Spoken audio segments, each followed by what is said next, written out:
Change your heart, change your life, change the planet. Hey everybody, it's Tim Van Orden, and I'm out listening to a book called I Could Do Anything If I Knew What It Was. And right now she's talking about self-sabotage and fear of success. And I've never been a fan of this idea of fear of success, so I want to briefly talk about that because I'm having some thoughts. One is that people don't fear success. People fear failure. And why it looks like a fear of success is that you've got two different kinds of people generally. I'll make a general distinction. You've got people that have high self-esteem and are very confident and are not high self-monitors, which means they really don't reflect on themselves much.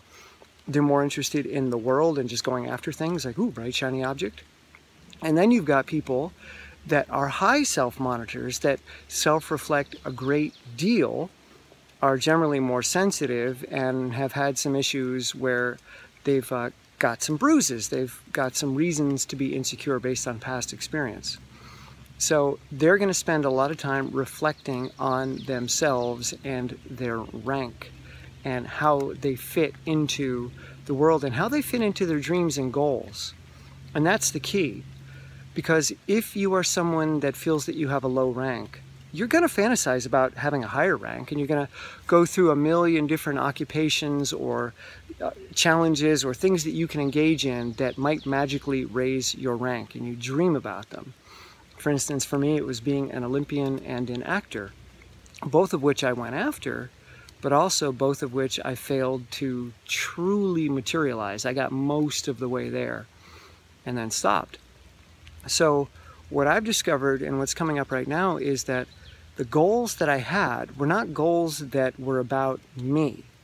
They were goals about me being different. They were goals about me having a higher rank, me achieving some great thing, and suddenly my life is different.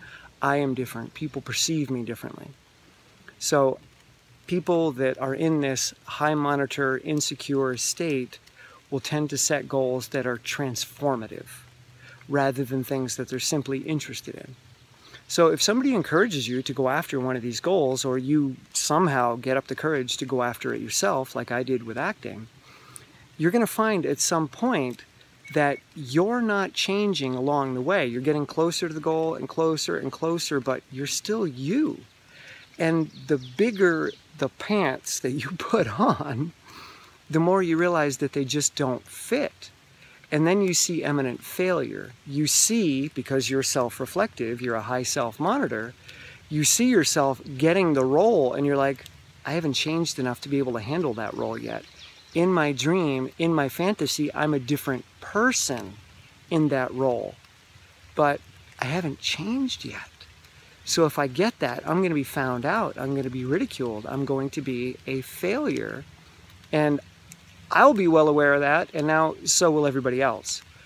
So this is something that in business school they call the Peter Principle, which is that in any social hierarchy, and we all live in a social hierarchy, people will be promoted or they will rise to their level of incompetence. And what that means is if you're doing a job and you're much better than that job, or at least your skill set is much better than that job, well, we're wasting our money on you. We're going to promote you to a higher position where we can take advantage of that increased skill set that you have. If you do really, really well at that job, better than your peers in that position, you're going to be promoted again. And you'll keep getting promoted in life in these hierarchies until you reach the level that you are now incompetent. Until you reach the level that you do a mediocre job. You no longer excel. When people excel at something, they generally move to the next level. When you stop moving to the next level, it's because you're no longer excelling. So this is I won't say it's a fundamental principle, but it's pretty common in the business world, is that we have a lot of people in positions that stress them out, that stretch them too much, and that demand more than they can keep up with, which is why we have this society of angst and depression here in the United States, I believe. So, someone that's very self-reflective or a high self-monitor, they're going to run this scenario many, many, many times, and they're going to see, ooh, if I actually get to that position, I'm going to be incompetent. I won't do a good job. So I'd rather do a much better job down here than go up there and be found out to be incompetent. Whereas people that are low self-monitors, people that are lower in sensitivity or reactivity, people that are extroverted and more confident, people with a secure attachment style, they'll move into a level of incompetence, but they won't care. The challenge might actually be fun for them, and they might enjoy engaging with novel material or with people in a fast-paced environment, and they don't even realize that they're not doing well because it's simply exciting for them. Because there's always a new task, a new novel adventure to engage in, or they're so busy focused on the outside world they're not really reflecting on how they're doing in that job.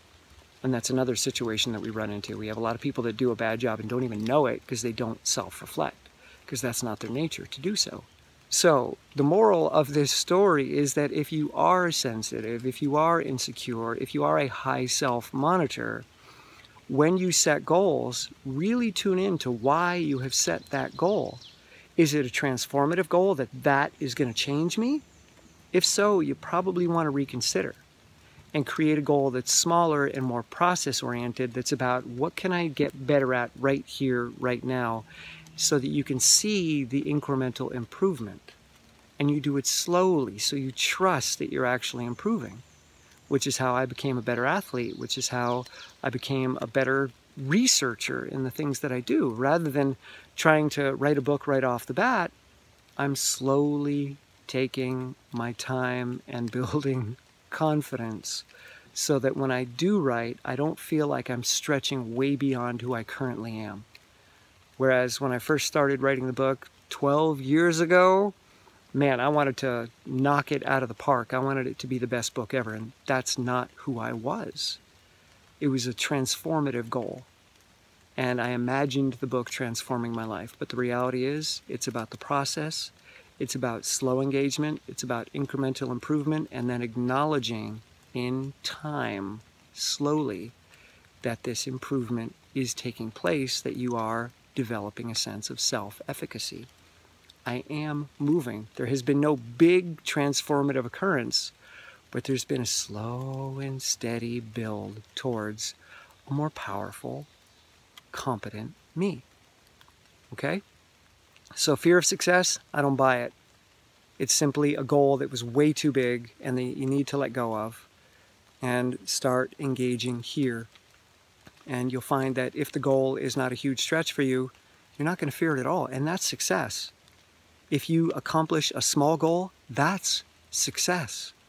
You don't need to change the world in one step, unless it's one step that's really small and repeated again and again and again and again. And in time, the world will change, and so slowly that you won't even notice, but it will have changed. So I hope there's something in there that spoke to you. If you like this video, give it a thumbs up. If you like this channel, subscribe.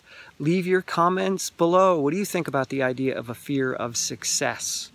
And if you want to help keep this channel going, come on over to Patreon, $1 or $2 a month, and you help keep me in the woods where I belong.